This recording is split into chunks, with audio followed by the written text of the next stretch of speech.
Sohibqiron Amir Temur 14-asrning ikkinchi yarmi Markaziy Osiyo tarixida keskin lekin qudratli burilish nuqtalaridan biri bo'ldi. Ana shu davrda tarix sahnasiga chiqqan Sohibqiron Amir Temur o'z davlatchilik modeli, harbiy strategiyasi va shaxsiy irodasi bilan butun mintaqadagi kuchlar muvozanatini tubdan o'zgartirdi. U hokimiyat tepasiga kelganda Movaroun Nahr ichki nizolar, tarqoqlik va kuchlar kurashi girdobida edi. Hududni boshqarib turgan mayda amirlar o'zaro raqobatga berilgan, iqtisodiy tizim zaiflashgan, tashqi tahdidlar kuchaygan bir paytda zamon o'zidan qat'iyatli markaziy kuchni talab qilardi. Ana shu bo'shliqni Temurning siyosiy irodasi, harbiy iste'dodi va qat'iy intizomi to'ldirdi. Amir Temurni tez fursatda butun mintaqa bo'ylab tanitgan narsa uning harbiy yurishlaridagi aniqlik, reja, intizom va o'tkir strategiyasi edi. U avvalo Movaroun Nahrni to'liq birlashtirdi. Keyin bu markazdan kuch olib o'z imperiyasining geografik doirasini keskin kengaytirdi. 14-asr oxiri va 15-asr boshlarida Temur imperiyasi O'rta Osiyo, Eron, Afg'oniston, Kavkaz, Iroq, Suriya, Kichik Osiyo, hatto Hindistongacha bo'lgan ulkan hududni o'z ichiga olgan. Uning yurishlari orasida eng yiriklari Oltin O'rda ustidan qozonilgan g'alaba,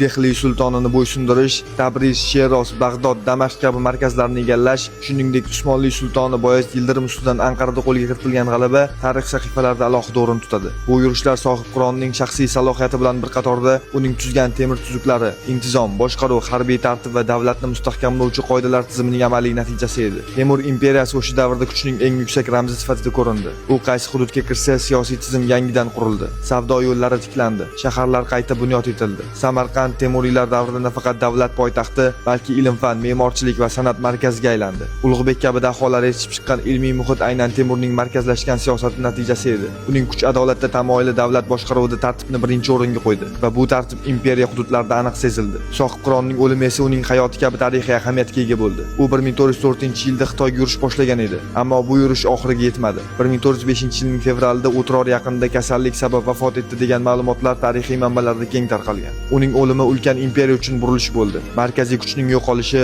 Temuriylar o'rtasidagi ichki raqobatni kuchaytirdi va asta-sekin birlik susayib bordi. Shunga qaramay Amir Temur merosi asrlar davomida qudrat, siyosiy irodasi, intizom va davlatni tartib orqali boshqarish falsafasi bilan yashab kelmoqda. Bugun ham u barpo etgan imperiya qisqa umr ko'rgan bo'lsa-da, tarixda qoldirgan izi nihoyatda ulkan. Shaharlar tiklandi, ilm-fan rivojlandi, siyosiy markazlashuv kuchaydi va eng muhimi, Markaziy Osiyo tarixida eng nufuzli davrlardan biri yaratildi. Sohibqironning shaxsiyati, yurishlari va davlat qurilish tajribasi hanuzgacha qudrat, strategiya va davlatni boshqarishning o'ziga xos maktabi sifatida eslanadi.